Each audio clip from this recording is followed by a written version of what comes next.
Hello, wonderful people. Welcome back to a new episode of Growing Up Congolese. Y'all, how are you doing? How was the holidays? How's the holidays going? Because I'm recording this before the New Year's. Mine is going well. I've been watching a lot of true crimes documentary on Netflix. Now I'm watching Money. I'm watching the GameStop saga. It's very interesting. As somebody who's new to like investments and investing and all of that, this was very, very interesting to watch. But yeah, I hope everything goes well for you. I hope you guys are enjoying the last few days of the year. You're with your loved ones. I am home in Rhode Island with my family, so I am like, and it is a good season for us. It is a good season. We are having fun. There's no fights, which is rare, but it's a good season, so I'm very happy. So today, this topic was supposed to go after numerous topics because I wanted to do other topics before this topic, but this topic kind of fell into my lap, and I am trying to see if I should schedule this after or before, but I'm going to try to kind of summarize the other stuff as well.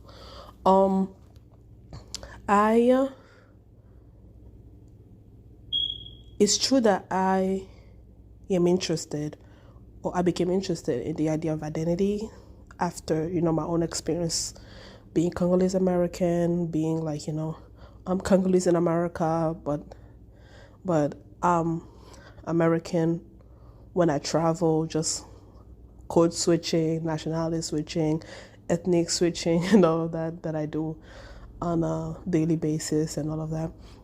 And I think the reason why I became interested in this is sort of because it's not sort of, but it is because of sort of like, like I don't know why I keep saying sort of.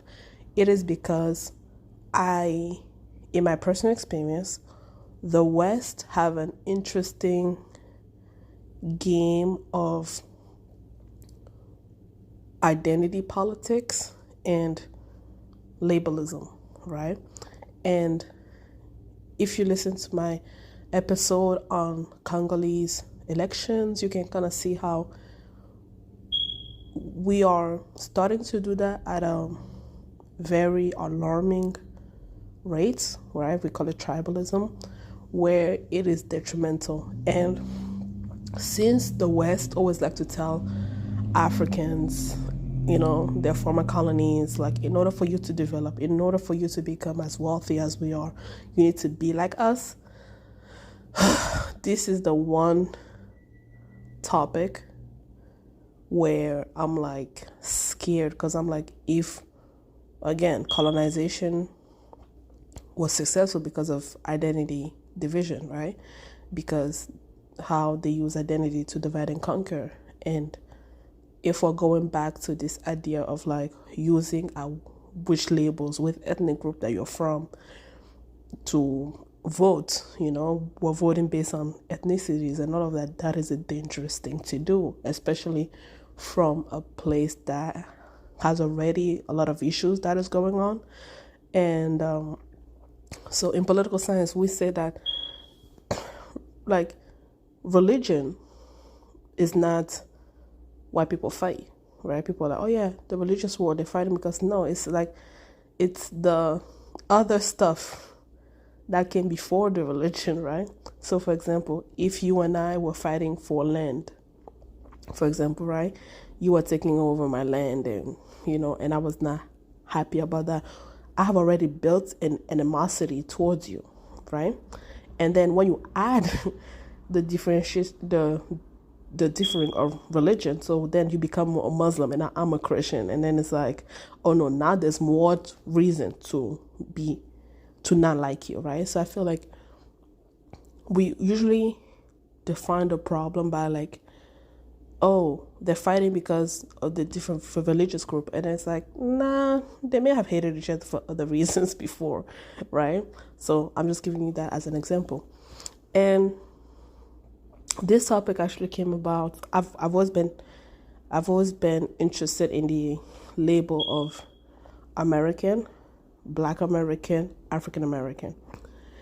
And this came about because, and I was going to talk about that like anyhow, because again, as an African immigrant, when I filed the census, automatically it, I'm supposed to click African American even though I'm not African American. And I always felt like weird about it. Even the idea of blackness, I always felt like the label of blackness and what it stood for was very foreign to me as somebody who's coming from a place where we don't have that direct linkage to what blackness is to the West, right?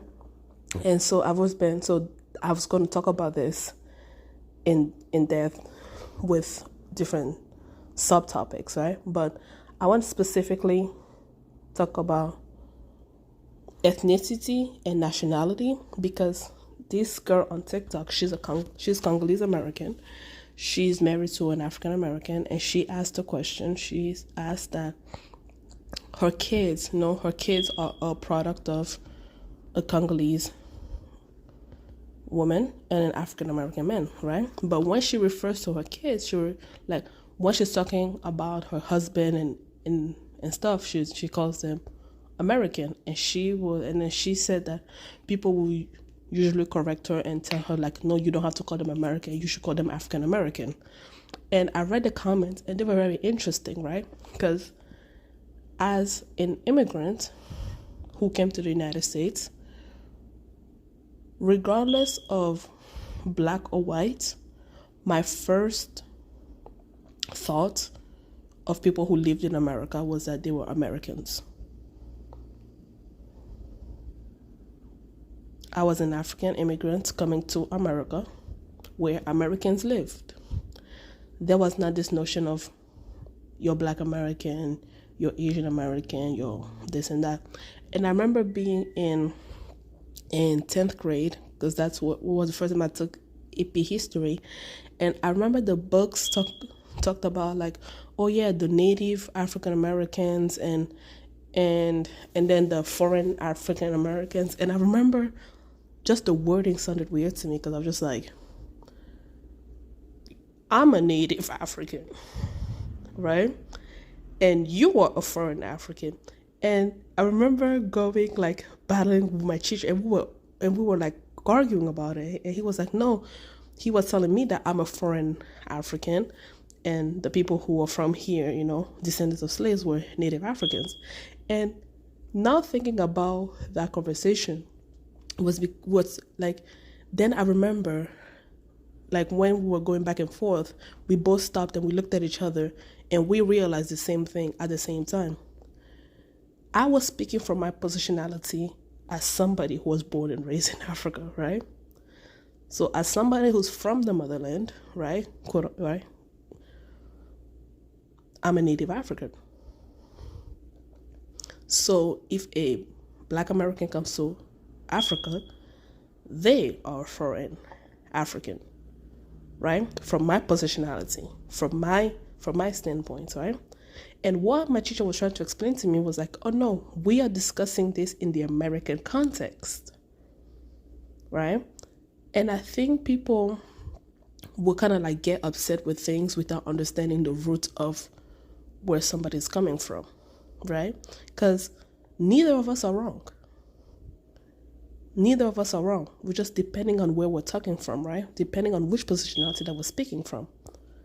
As somebody who knows, like, who was born and raised in Africa, flew to the United States, I would say I'm a native African. I'm a Bantu girl, right? A Black American going to Africa, I'll be like, oh yeah, you're a foreigner. But the opposite is true for those who are from the United States, right? So from the American context, I'm the foreign African and they are the native Africans. They're both right. And when I heard her speech, like her 30-second TikTok video, that's what I got. I got like, this girl is talking from her perspective. Her perspective as a Congolese immigrant is that her children are American. her husband is an American, and she's calling them American not based by their ethnicity, but based by their nationality, right? Because from her standpoint of view, she's detached from the American identity. Because she's she may be natural, like, she may have gone through the naturalization process, but, and I see this sometimes with myself, and I sometimes with my mom, because we came here as kids. My mom would view us as American, right? Sometimes if she wants to complain about like our behavior, she'd be like, yeah, you American kids, you think this, you think that, blah, blah, blah, blah. Back in the old country, you would not get away with this and that, right? Because again, to her, we have become American. And so we are more attached to our American identities compared to her, who still holds very traditional Congolese African values. Right? But she's speaking from, but then you'd be like, well, you guys are not born in America, right? But we're just like, because as kids are like sponges, right? They pick up very quickly, right? We acquired the language before my mother, right? We went to summer camp. We did stuff that made us like American, that made us, like where we lost, quote unquote, our Africanism or African ways. And I'm just like, how can you lose something when you came here as a kid, right? My brother did the 5th grade here. I went to the 5th grade only because those bastards put me a couple of grades behind, right? So from her positionality as somebody who's a Congolese immigrant, I can understand why she's calling her kids American. And she's not referring to the ethnicity, she's referring to their nationality, because nationality wise they are American, right? Ethnicity wise, that's where I feel like America becomes very blurry, right? Because I feel like when you go to France, and I used to think that, again, from a foreigner perspective, I used to be like, why don't you just all call yourself American, right? Like, by having those different group of like Native American, African American, Asian American, like, aren't you, like, in a way, you are sort of like, telling people like only white Americans can be American, right? Again, from a foreigner perspective.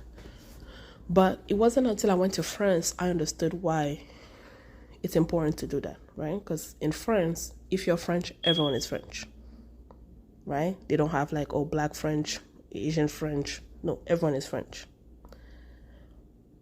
However, by saying that everyone is French, the French institutional system, the French institution, failed to recognize that black French does not have the same standing with a white French. And I was like, interesting. I used to kind of like criticize America for doing that, but now I'm having the opposite reaction, right? It's like, why? Like, you need to acknowledge that, and it's funny because when the politicians talk about things, they talk about topics. They don't make it a black and white thing, right? There's no black, like, if we're going to talk about immigration, let's talk about immigration. There's not a conversation of like, oh, white immigrant. Of course, when they say immigrants, you are talking about white, like black people, right? You're talking about people who coming in by boats and everything. But then, and that's why I always feel like racism in Europe is very covert. So it's like, and because Europe is visibly classist, right? It's kind of hard to invoke the race part, because they're going to be like, well, most people who protest in France are white, or the poor white. So in Europe, when you talk about police brutality or like inequality, it's who have money versus who does not have money. Whereas in the United States, it's who have money and who doesn't have money, but it's like how will a white person be treated versus how will a black person be treated, right? When I went to Germany to see my cousins, she was explaining me something about like the education system, how some of them go to like the dumb schools and everything. She went to the dumb school and all of that.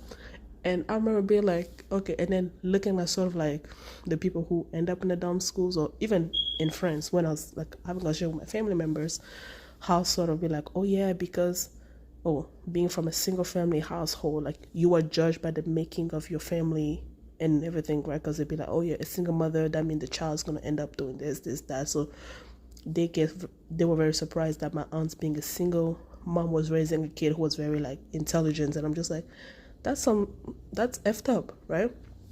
And in France, I was like, but there needs to be a specific program addressing the race issue, right? Because if you speak to a black French person, they would, and some of them who have self-esteem issues, is kind of rooted in the idea that they cannot truly claim that they're French because their blackness betrays their Frenchness. Which is a bit different, because in the United States, and now that I'm saying it out loud, I'm realizing something. When I was doing my master's and we were talking about immigration, this white Belgian kid was like, oh yeah, like it's easy to talk about immigration in America because, America is used to black people because of slavery.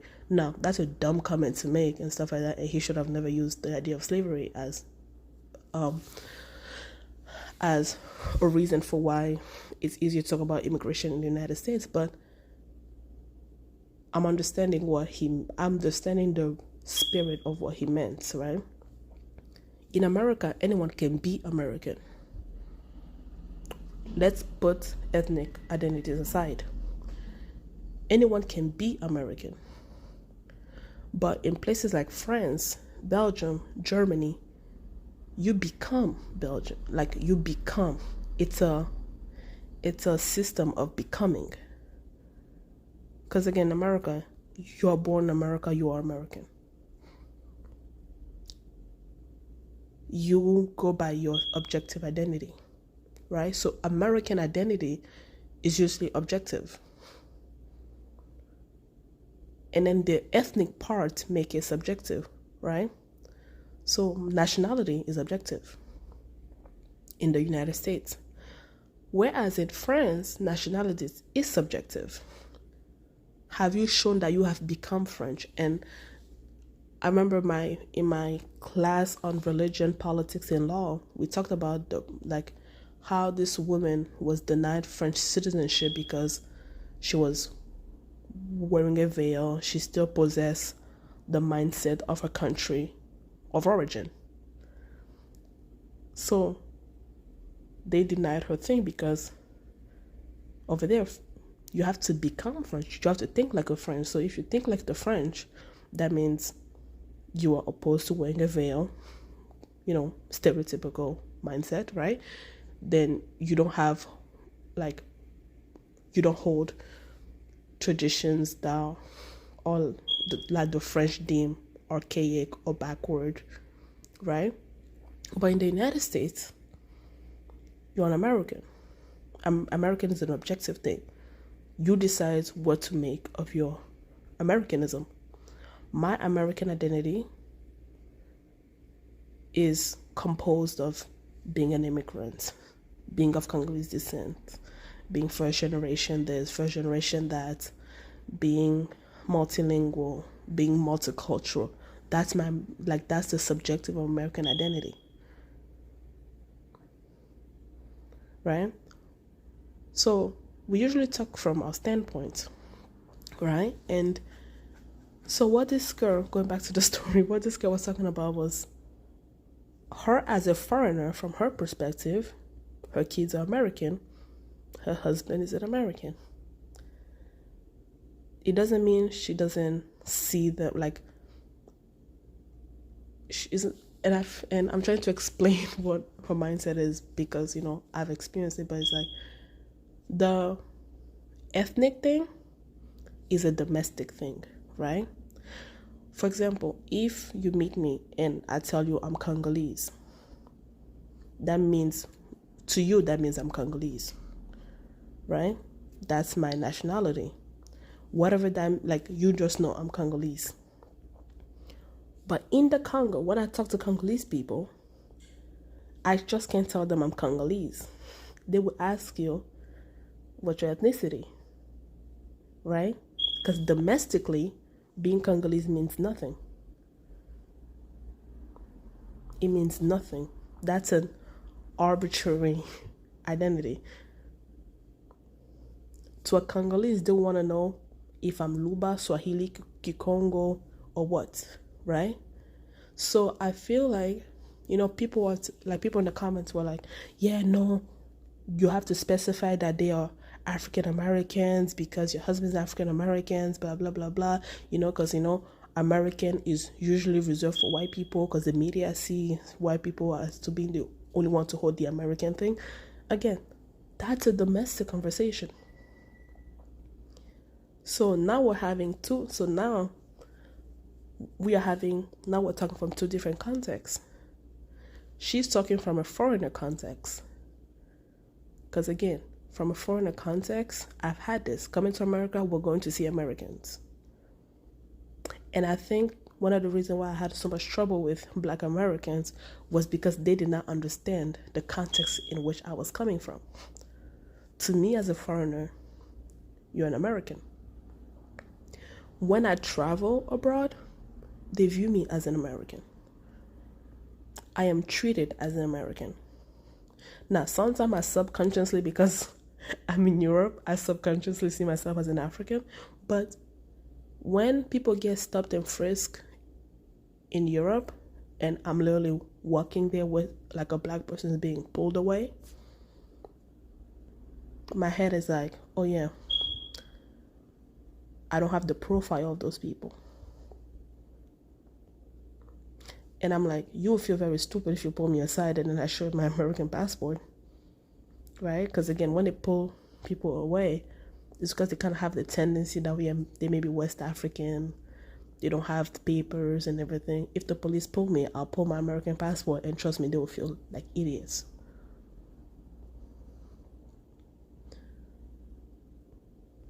So people respond to her as like, oh, you need to call them African Americans because of the domestic stuff. They're speaking to a domestic thing, where she's speaking to an international thing.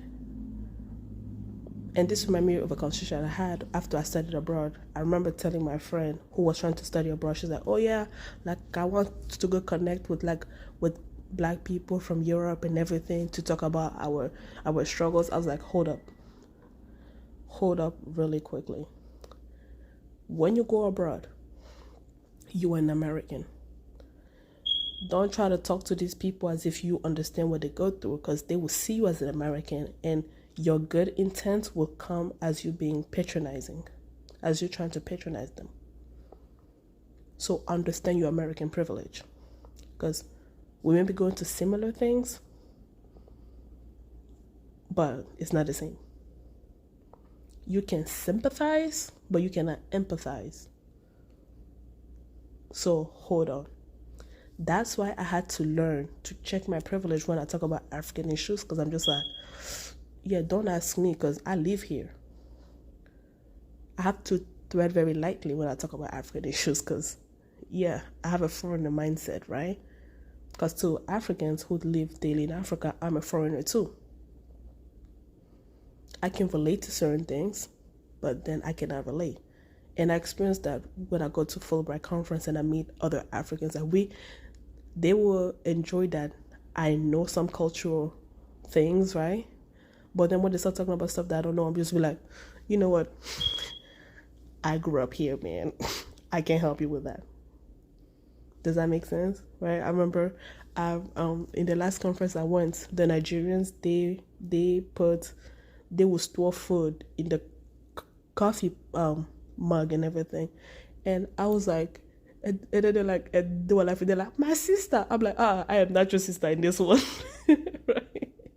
I'm not just like, don't do the African stuff, right? So it depends on where you're talking from.